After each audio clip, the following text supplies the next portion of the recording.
میرے راستے میں سب سے بڑی رکاوٹ بننے والی میری بانجی تھی. اچھا. ہاں جی.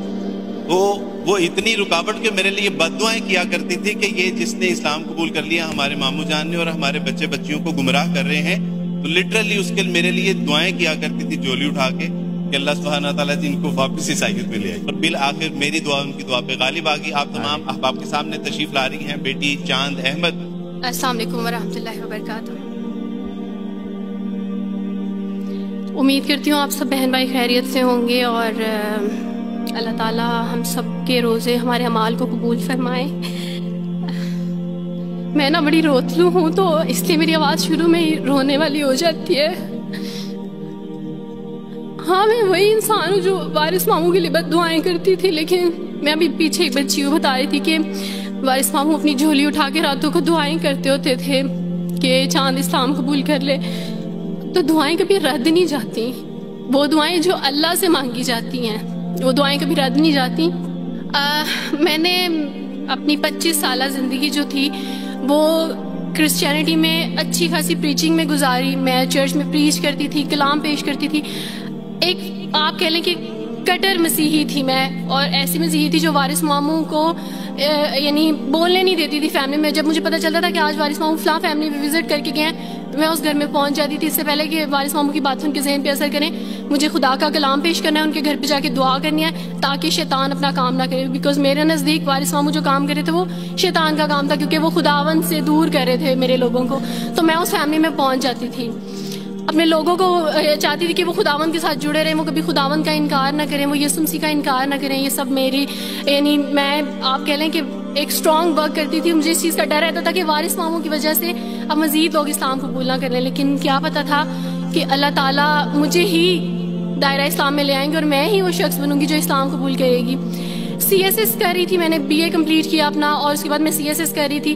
اس کے دوران اللہ تعالیٰ نے مجھے یہ توفیق دی کہ اسٹڈی آف ڈفرینٹ ریلیجنس کی کتاب پڑھنے کے دوران یہ سبجیکٹ جب میں پڑھ رہی تھی تو مجھے پتہ چلا کہ اسلام ہی خوبصورت مذہب ہے. اچھا آپ یقین جانیں وارث ماموں رمضان میں قرآن پاک ڈسٹریبیوٹ کرتے تھے اور راشن دیتے تھے. تو میرے بھائی کے ایک جہاں ڈیوٹی کرتے ہیں وہاں ایک انکل تھے, گارڈ تھے, ان کے لیے قرآن پاک لے کے ان سے رکھا ہوا تھا اور راشن بھی لے کے رکھا ہوا تھا. اور میں اس قرآن پاک کو نا چھپا چھپا کے اپنی سیف میں رکھتی تھی اور ڈرتی تھی کہ کسی دن میں اس کو کھول نہ لوں. اکثر ایک دو دفعہ پکڑا کہ کھول کے دیکھوں تو صحیح, کوئی نہ کوئی غلطی تو ہوگی نا اس قرآن میں بھی, یہ تو بڑی باتیں کرتے ہیں بائبل کے بارے میں, کچھ نہ کچھ تو ہوگا. لیکن اب یقین جانے ایک ڈر تھا کہ جس دن میں نے اس قرآن کو پڑھا میں اس قرآن کو اپنا دل دے بیٹھوں گی. اور وہی ہوا کہ جب میں نے قرآن پڑھا تو میں اس پر ایمان لائے بغیر نہیں رہ سکی. ایک رات وارث ماموں کو کال کی اور ان سے کہا کہ 2 بجے کا لگ بھگ ٹائم تھا, اور ان سے کہا کہ وارث ماموں مجھے آپ سے ضروری بات کرنی ہے. تو انہوں نے کہا کہ کیا بات ہے بیٹی, کوئی زندگی موت کی بات ہے؟ تو میں نے کہا کہ ایسے ہی سمجھ لیں, میں رو رہی تھی. تو انہوں نے کہا کہ سب خیریت ہے. تو میں نے ان سے کہا کہ بس بغیر کچھ کہے آپ مجھے کلمہ پڑھا دیں وارث ماموں.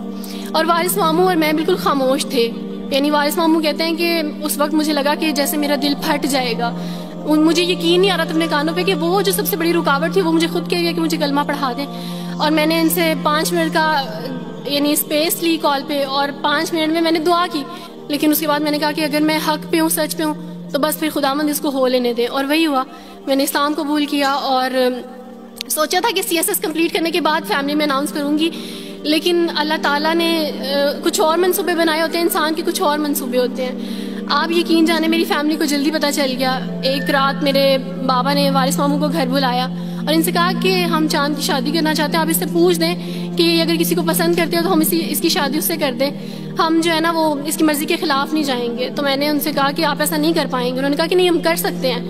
مجھے یہ تھا کہ مجھے پچھتاوا نہ رہے کہ میں شاید اس دن پاپا سے بات کرتی تو پاپا مان جاتے. تو میں نے ان سے کہا کہ پاپا میں ایک مسلمان مرد سے شادی کروں گی, آپ ایسا میرے لیے کر سکتے ہیں؟ اگر آپ کسی مسلمان سے میری شادی کریں گے تو ٹھیک ہے, میں شادی کرنے کے لیے تیار ہوں. میری گھر میں ایک سناٹا چھا گیا, اور اس خاموشی کے بعد جو ہے یعنی سب فیملی والے رونے شروع ہو گئے. انہوں نے کہا کہ آپ اپنے مذہب میں واپس آ جاؤ. لیکن یہ ہے کہ میں دین اسلام قبول کر چکی تھی. آپ یقین جانیں جس طرح لوگ مختلف ہیں اسی طرح ان کے مسائل بھی مختلف ہیں. مجھے مینٹلی بے انتہا ٹارچر کیا گیا. مینٹلی مجھے یعنی اس چیز کا احساس دلوایا گیا کہ ماما پاپا روتے ہیں. میرے پاپا نے آپ یقین جانیں خود کو پھانسی لگانے کی کوشش کی میری آنکھوں کے سامنے.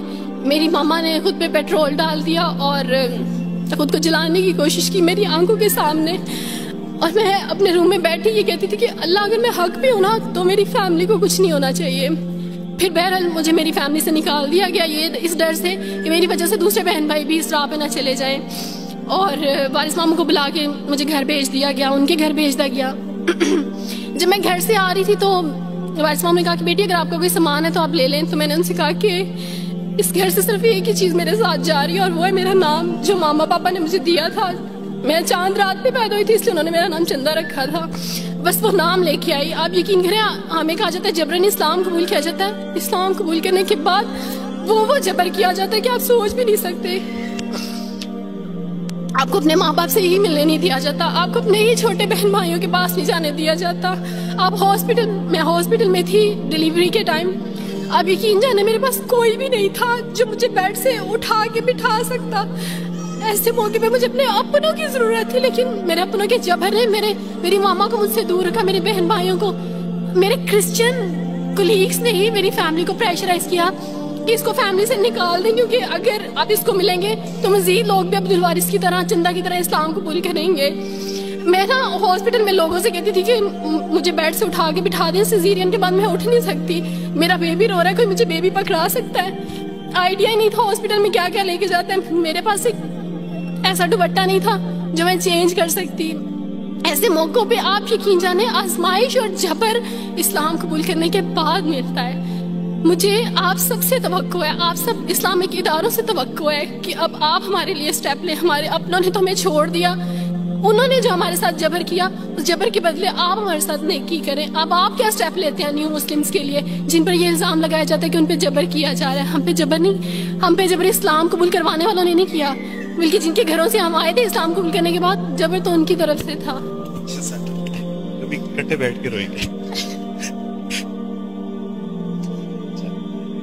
جب گھر میں بتایا تھا کہ اس نے اسلام قبول کر لیا تو ایک سناٹا چھا گیا، اور وہ ایسا سناٹا تھا کہ جس کی چیخیں آج تک سنائی دے رہی۔ ماں ملنے کے لیے تیار نہیں ہے، باپ ملنے کے لیے تیار نہیں، بھائی ملنے کے لیے تیار نہیں ہے، خاندان نے بائیکاٹ کر دیا۔ کوئی بات نہیں، وہ بچے یہ سارے آپ کے بہن بھائی بیٹھے ہوئے ہیں۔ اللہ سبحانہ و تعالیٰ نے ہم سے ہمارے ناقص بہن بھائی لے لیے، لیکن الحمدللہ امت مسلمہ کے بہترین بہن بھائی ہمیں عطا فرما دی۔ اس میں ہمیں اللہ کا شکر ادا کرنا ہے، الحمدللہ۔